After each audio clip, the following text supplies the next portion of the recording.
We know that Conor is going to go out there and outstrike Khabib. At least we're willing to concede to that, to the point that Khabib's own coach, Javier Mendez, came out and said, we can't outstrike Conor. He's just too good and he's too dynamic and we don't have enough time. I think that the same could be said. It wasn't said by Conor's coach, but I think the same could be said about the wrestling. He's not going to be a better wrestler than Khabib. Look, here's the dirty, rotten truth coming to you from a wrestler, okay? Garbage wrestling, but wrestling. You got to have some wrestling, but it can be bad, is enough to work in MMA.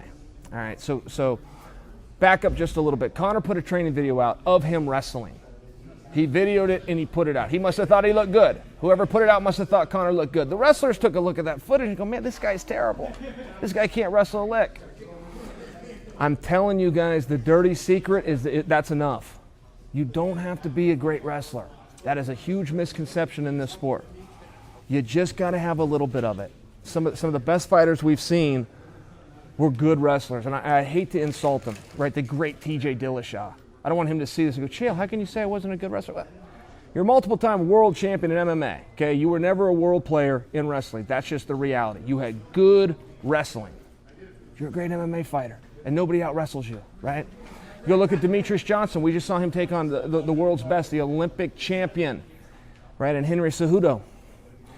That was very close wrestling. In the first match, Demetrius Johnson out-wrestled Cejudo. In the second match, Cejudo out-wrestled Demetrius, but it was close. It was good back and forth. Okay wrestling is all that you need in MMA. You could go look at a guy like Daniel Cormier, one of the most decorated wrestlers that does the sport. He doesn't use a ton of wrestling. He uses that grind. He uses that wrestler's mindset. He stays in your face. He makes you work for it. Go see the Stipe fight. He didn't have to use a lot of wrestling there, right? Ultimately ended the fight with a big shot, but he has enough. He has enough. I'm just saying a lot gets made out of wrestling. You take the world's greatest wrestler and then you put him against an okay guy. Benson Henderson comes to mind. I can't remember what Benson Henderson placed in state. I want to say it was 5th. It's enough. He never gets out-wrestled in MMA. Never. Won world championships doing this. World championships.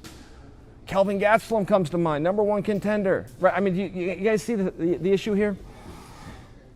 Wrestlers will always make a little bit more about their sport, and there is a mindset, and there is some skills. There is some actual techniques that work in wrestling that carry over to mixed martial arts, but they're very few, and almost zero setups in wrestling. If I had a partner right now, I could show you, but everything we do is either from what we call the open, which means you're not touching the guy, or you're tied up. You got 2-on-1s, you got collar ties, you got underhooks, you got double underhooks, you got double overhooks, you got wrist control. None of that stuff works in MMA. None of it.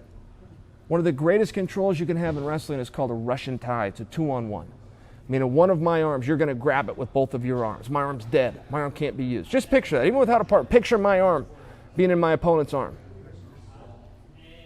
See the problem? See why that doesn't work in MMA?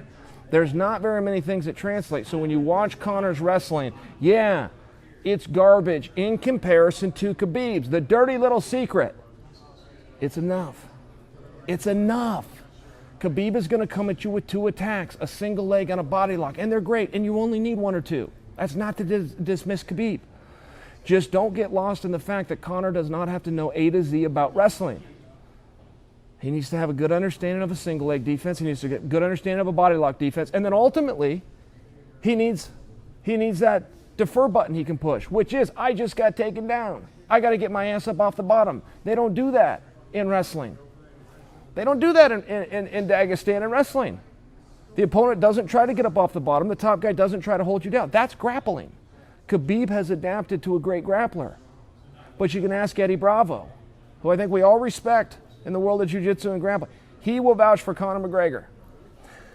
The only point I'm trying to make to you guys, and I just don't want you to get lost in this, there is going to be positions that Conor McGregor is going to have a deficit. And you're going to see the video of Conor out there wrestling and go, man, this guy is garbage at wrestling. There's not very much wrestling going to take place. There'll be a lot of grappling.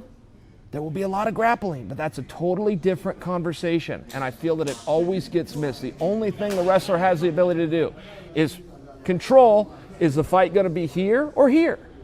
Once they get here, this is a different sport. This is called grappling. This isn't called wrestling. And once they're here, this is a different sport. This isn't wrestling either. It's that in-between. It's a huge advantage. I say this as a wrestler. I believe in that advantage. I believe in that in-between. But I can also reveal to you guys, it's only one spot. And that video you saw of Conor, while perhaps not a polished wrestler getting ready for the Olympic Games, I can tell you as an MMA fighter, it's enough.